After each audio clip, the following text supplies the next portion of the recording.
Driblando a Dor, de Luiz Sérgio por Irene Pacheco Machado. Fique agora com o capítulo 15, Um Susto Necessário. Buscamos nossa base de apoio, onde Etelvina e Terêncio nos receberam com respeito e amor. Naquele local, bem perto da crosta, espíritos abnegados montaram um pronto-socorro e um altar de orações. Repousamos e estudamos os fatos ocorridos, enquanto diante de uma tela revíamos todas as cenas vividas pelos suicidas inconscientes. Nesse justo momento, Olavo deu entrada no auditório e com carinho nos ofereceu ensinamentos não só sobre os jovens, velhos e crianças, como analisou cada ato do ser humano. Ele tomou a dizer que o tratamento do drogado não é um tratamento médico no sentido estrito do termo, tampouco a dependência de drogas uma doença. Segundo ele, temos de buscar as causas, os motivos que levaram o jovem a consumir o tóxico. O tratamento deve ser feito por bons profissionais, e os pais de um dependente devem ir, a seu rumo, ao fundo do poço para salvar seu filho. Desejar que o tempo resolva é descaso e talvez o tempo seja curto para a salvação. 1 grama de tóxico no organismo é morte certa das células nervosas. Mesmo analisando os que usam esporadicamente as drogas e os toxicômanos, conhecendo a diferença de um e de outro. Não podemos deixar de considerar os primeiros como prováveis toxicômanos. A família deve viver alerta, pois seu filho pode estar sendo usuário do tóxico e, nesse estágio, é bom você lhe estender as mãos. Se ele está em busca de algo forte, é porque a insegurança lhe banha a alma. Como a psicanálise é o estudo da alma, devemos analisá-la com cautela, procurando saber de onde a insegurança vem, pesquisar o consciente, o subconsciente e o inconsciente, penetrar no seu interior sem violentar a alma. Por isso, devemos tratar um toxicômano ou simples usuário com a ajuda da psicanálise, sem improvisar ou fantasiar. Seria bom se os psicólogos buscassem a vida do espírito, conhecessem através da doutrina espírita as verdades espirituais, principalmente as vidas sucessivas, porque se submetermos à análise somente o hoje, não compreenderemos a variedade, aliás, imensa dos atos humanos. Ao pesquisar a vida presente do indivíduo, busquemos na vida pretérita alguma coisa que hoje o incomoda. Quando analisamos um toxicômano, sentimos que à nossa frente se encontra alguém extremamente fraco. O tóxico é o combustível para o neurótico assumir outra personalidade. Muitas vezes a família deseja que o psicólogo opere milagres, mas não contribui para a cura do viciado. Uma família sã é mais fácil de cooperar com o profissional, mas muitas vezes o psicólogo tem de curar antes a família para depois chegar ao indivíduo. Muitos pais demoram a aceitar a dependência, o vício, e para salvar o filho, iniciam com as agressões. Em protesto, o filho agride e é cada vez mais agredido. O certo é a família se autoanalisar, buscar onde se encontra o erro e todos lutarem para saírem da UTI, porque não só o filho, mas a própria família também precisa de cuidados médicos. Um psicólogo precisa investigar a alma, conhecer o espírito e descobri-lo. Só assim encontrará no inconsciente as neuroses. Não raro essas lembranças estão tão infectadas de ódio e vingança que o profissional tem de dar ao indivíduo seguras orientações. A família, quando se deparar com filhos problemáticos, deverá não só buscar apoio profissional, mas também se autoanalisar, porque no mais das vezes o erro vem da educação do indivíduo. O psicanalista tem de buscar a causa nas raízes profundas da alma. Se um dependente de droga desejar agredir a sociedade, esta agressão não é gratuita. Foi aberto tempo para perguntas. Foi o primeiro. Olavo, presenciamos muitos coroas também consumindo drogas. Por que tal fato? Fraqueza espiritual. Não é a idade que amadurece o homem, e sim o aprendizado de vida. O adulto que se droga geralmente é para acompanhar a onda da moda, é para se mostrar. Esses indivíduos são fracos, incapacitados e vaidosos. Samita perguntou: Olavo, como deve agir a mãe quando descobrir o vício do filho? Dar-lhe a certeza de que é amado, fazê-lo entender que tudo deve mudar dali para diante e que os pais desejam salvá-lo. Precisam ser autoritários e, ao mesmo tempo, carinhosos. Como digo sempre, os pais precisam de um bom analista para saber tratar o filho. Hoje encontramos esses serviços profissionais gratuitamente em muitas instituições. Conversamos muito com Olavo, mas o descanso era necessário e nos despedimos gentilmente do amigo, que em seguida retirou-se.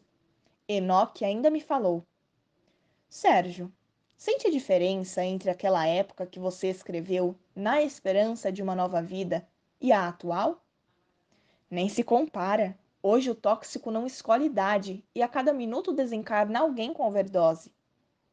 É mesmo, falou Damião. Antes a maconha era muito procurada. Hoje o brilho é o rei dos tóxicos. E como tem ceifado almas, um verdadeiro devastador. Ali fiquei um pouco mais. Os outros foram descansar. Olhei o pequeno auditório de palestras e me senti em casa. Depois de muito tempo, recolhi-me aos meus aposentos, orando a Deus pela felicidade de toda a humanidade. No dia seguinte, nos encontramos na sala de estar do pronto-socorro e Enoque nos trouxe outras elucidações. Lilian perguntou: Por que os trevosos estão estudando tanto o espírito e o corpo humano? Julgam eles que podem criar o espírito e o corpo humano. Querias, falei. Sadu esclareceu-nos. Não sabemos ao certo o que eles querem. Agora que estão buscando algo, isso estão. Não resta a menor dúvida. Veja bem, eles, diante de um corpo desencarnado, procuram analisá-lo com um cuidado muito grande, como se buscassem os seus componentes, e uma observação técnica. Mesmo contando com espíritos inteligentes, o materialismo deles dificulta uma melhor compreensão. Não querem aceitar que Deus criou os vegetais e os animais, segundo a sua espécie, inclusive o homem, feito à sua imagem e semelhança. E fogem desse ser tão capaz. Assistimos a um desses grupos analisando as proporções de oxigênio, carbono, hidrogênio e nitrogênio nos animais e nos vegetais, e constataram que eles contêm esses elementos em porções quase semelhantes. E se deterem no corpo humano a examinar a água, proteínas, gorduras, substâncias inorgânicas, aliás, carboidratos, o carbono, o nitrogênio, o oxigênio e o hidrogênio. Estudaram nas células duas espécies de ácidos nucleicos, ácido desoxirribonucleico e ácido ribonucleico. Só que eles longe se encontraram de compreender a molécula vida, de onde parte a vida, o espírito que reencarna, o átomo espiritual, a união matéria-espírito. O homem não é fabricado, ele é criado. Deus cria o espírito e o espírito, para reencarnar, necessita de uma veste confeccionada por dois seres, homem e mulher, que precisam de elementos do planeta para confeccioná-la. A união entre o espírito e o corpo físico é feita sem nenhuma interpenetração.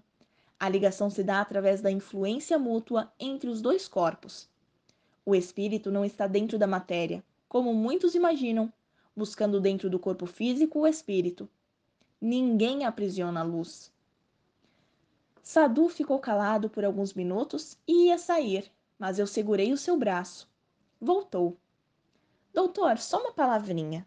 Como se dá a junção dos corpos? Temos o perispírito, sede do espírito, o duplo etérico e o físico. Entre eles existem espaços. Os três espaços são distintos. Quando o corpo físico ainda é um embrião, dá-se o encaixe do espírito-perispírito com a parte correspondente da estrutura molecular cromossômica. O espírito o penetra e atravessa o espaço físico, passando através do embrião à medida que ele cresce e vai encaixando os corpos atraídos pelos campos biomagnéticos que se vão formando à medida que o embrião cresce. Sadu, por que a criancinha dorme tanto? Perguntei. Porque o perispírito com o espírito está a uma certa distância do duplo e do físico. Por isso a criança é semiconsciente. O nascer lembra o desencarne, quando vemos pessoas esperando o desencarne dormirem o dia todo. Sadu, o corpo físico está superposto pelo duplo e pelo perispírito? Perguntei. Os três corpos estão ligados entre si à custa de laços magnéticos. Mas agora chega. Peço desculpas se me estendi por demais. Karina respondeu. Ao contrário, pedimos que o irmão prossiga com algumas outras elucidações. Não, Karina, falei demais. É pouco pudemos esclarecê-los, porque ainda não sabemos o que realmente querem os trevosos. Fico preocupado, mas quando estudo o núcleo celular e o citoplasma, acho infundado o meu receio. Ninguém tem acesso à inteligência suprema. Somos apenas seres lutando para alcançar o grande laboratório divino, porque é lá que se encontra a verdadeira felicidade. Chega de curiosidade. Ou vocês também desejam cooperar com os trevosos? Interferiu Enoque. Enganá-los, falei. E assim nos despedimos dos irmãos daquele pronto-socorro e atingimos as ruas do mundo físico. Logo chegamos a uma casa onde íamos trabalhar. Na porta, uma senhora muito simpática. Seu nome, Adelaide. Como vai, Enoque? Você demorou a chegar. Tenho pedido tanto pelo meu neto que já nem mais sabia o que fazer.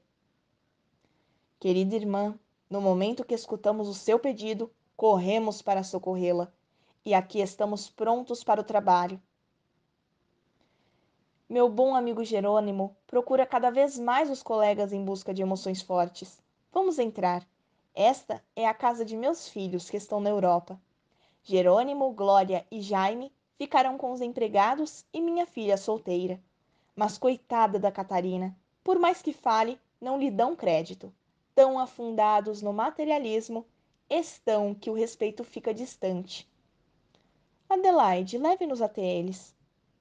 E assim se deu. Quando entramos na sala, Glória, quase despida, deitada se encontrava sobre o tapete.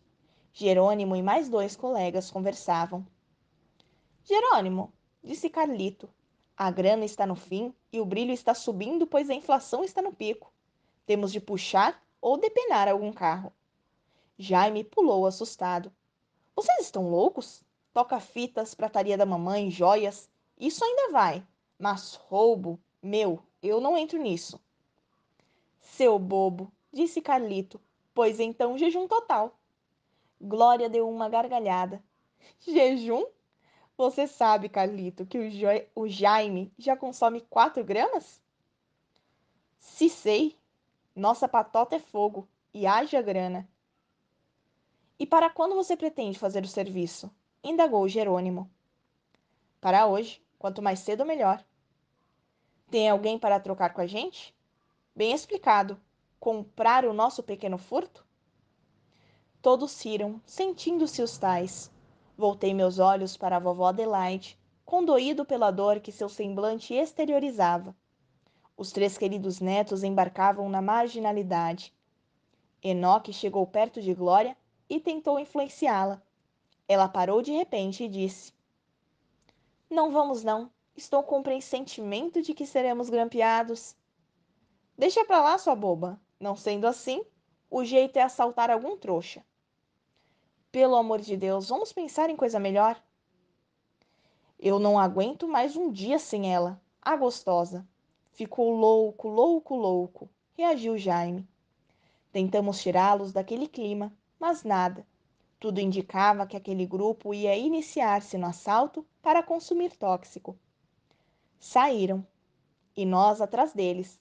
Ficamos de longe observando-os, e quando Carlito, com facilidade incrível, abriu um carrão e foi puxá-lo, algo ocorreu. Disparou o alarme e alguns policiais que estavam nas proximidades os prenderam. Glória pôde escapar, ajudada por Enoque, e os outros foram presos. Coitados dos familiares, pensei, abraçando Adelaide, que desabafou. Foi o melhor remédio receitado pelos espíritos amigos. Vamos ver se vai dar resultado. Retomamos a casa dos meninos, que rapidamente foi visitada pelos repórteres, familiares e vizinhos. 3 filhos de ricas famílias haviam sido presos com tóxico tentando roubar um carro. E isso era notícia. Advogados, amigos influentes entraram em cena e os pais que se encontravam na Europa, ao saberem, xingaram o país, o governo, somente os filhos eram defendidos. Isso é bom para os meninos? Perguntei ao Enoque. Ótimo, um escândalo vai assustá-los. Se não os assustar, aí sim a coisa fica feia. É a decadência. E nós não podemos salvá-los? Não. Foi a resposta, um pouco dura, que recebi. Como podemos deixar alguém roubar para se drogar? Se tudo tivesse dado certo, logo se tomariam ladrões profissionais. Para debelar uma infecção, devemos aplicar um forte remédio. E os pais? Coitados! Os pais vaidosos precisam também de um energético tratamento. Creio que depois desse aperto eles vão curar-se. Deus lhe ouça, disse Adelaide. Peço ao Senhor que meus netos não vivam aquém da sociedade. A minha esperança é que sejam cidadãos dignos, nem que seja na pobreza. Disse ainda: Obrigada, Raito, por ter salvo Glória. Ninguém respondeu. Fomos até a delegacia, onde nos deparamos com os outros repórteres, todos eles curiosos. O filho de um grande industrial estava ali preso como um indivíduo comum. Os 3 choravam desesperadamente. O pai de Carlito, furioso, culpava a sociedade pelo erro do filho, mas os policiais nem o ouviam, tão acostumados já a esses fatos. A mãe de Carlito, separada do marido, deu entrada na sala. Ele correu para abraçá-la. Ela secamente lhe disse: Quem tem coragem para roubar deve ter também para enfrentar a justiça. Gostei da moça. E ela prosseguiu: Já lhe dei ótimos colégios, roupas caríssimas. Portanto, de hoje em diante você vai se virar. Vou arranjar-lhe um emprego e não lhe dar mais nada. O pai, meio sem graça, observou que os policiais a cumprimentavam por aquela atitude e disseram: Pena que poucos pais agem como a senhora. Ela, virando-se para o ex-marido, falou: Tudo o que for dar-lhe, compre em bens. Não quero que estrague mais o garoto, porque ele, filho de pais separados, deve enfrentar essa situação. Não compre, por favor. O homem nada disso, disse, mas a mãe de Carlito conversou com os policiais e saiu. Carlito ficaria mais tempo na prisão, determinou a mãe, e eu a achei uma grande mulher. Enoque, meu filho, e Enoque, meu filho e minha nora não teriam essa atitude. Eles são por demais orgulhosos, comentou Adelaide. Não importa. Jaime, Jerônimo e Glória jamais vão se envolver novamente com tóxico. A prisão vai doer na alma dessas crianças, porque você vai ficar ao lado delas intuindo-as sobre a verdadeira moral. Com todo prazer. Também buscarei o meu velho e juntos tentaremos salvar nossos netos. Enoque completou. É o que podemos fazer por eles no momento, mas impossível. Livrar alguém da polícia, não, porque ela muitas vezes é o remédio. Existem pais que tudo fazem para abafar os escândalos, mas ignoram que estes às vezes são necessários para a salvação. Saindo dali. Desejava dar uma chegada à casa dos meninos, mas não queria pedir, quando Enoque falou: Vão, Luís, você e Sara dar uma olhada em Glória. Fiz continência. Obrigado, amigo, e até já. Quando lá chegamos, a garota estava desesperada. Eu vou me matar. Maldita droga. Que será dos meus irmãos? E o papai, que sonhou com um cargo político e agora esse escândalo. Vou me matar. Cada vez que ela falava, eu corria para abraçá-la. Não é preciso, Sérgio. Isso é só vontade. Acalmou-me Sara. Veja bem, Sara. Se essa garota se suicidar, o fracasso será nosso. Nisso bateram à porta. Eram os policiais em busca dos pais. Glória correu para baixo dos cobertores e os empregados se encarregaram de falar com a tia Catarina. Mas a governanta logo se prontificou a telefonar para os patrões, defender os garotos, chamar advogado, arranjar pistolão e etc. Entretanto, os meninos e Jaime, de maior idade, deixaram na delegacia um pouco da vida suja que ultimamente vinham vivendo. Ficamos com Glória, que foi ao banheiro e deu fim a todas as drogas da casa. Comprimidos, maconha, cocaína, crack. Como desejei me materializar para dizer àquela garota: menina, olhe o seu corpo e o respeite. Não deseje aproveitar a vida sem amor. Não tire do seu coração o dever de mulher, entregando-se ao primeiro homem, muitas vezes em troca de algo tão sujo, a droga. Busque a força no seu interior, para não ser mais uma na imensa galeria de mulheres que tudo perderam, até a vida física. Glória olhe ao seu redor e busque algo mais do que alguns gramas de pó e alguns cigarros de maconha. A mulher que se droga mata a cada instante os seus sonhos de criança. Estarei orando por você, Glória. E saiba que ninguém sofre mais do que uma mulher nas mãos da organização das trevas. Ela chorava e dizia: vovó, eu sinto que a senhora está falando comigo. Não deixe que eu volte a me drogar. Hoje fui salva por milagre, mas doeu a minha consciência, porque deixei os meninos e corri. Sou um verme que nem coragem tem de enfrentar os fatos tristes da vida. Era o momento oportuno para nossa interferência, então falei: tem razão. O jovem tem coragem de furtar, de matar e de se drogar, mas não tem coragem suficiente para ser um cidadão cumpridor de seus deveres.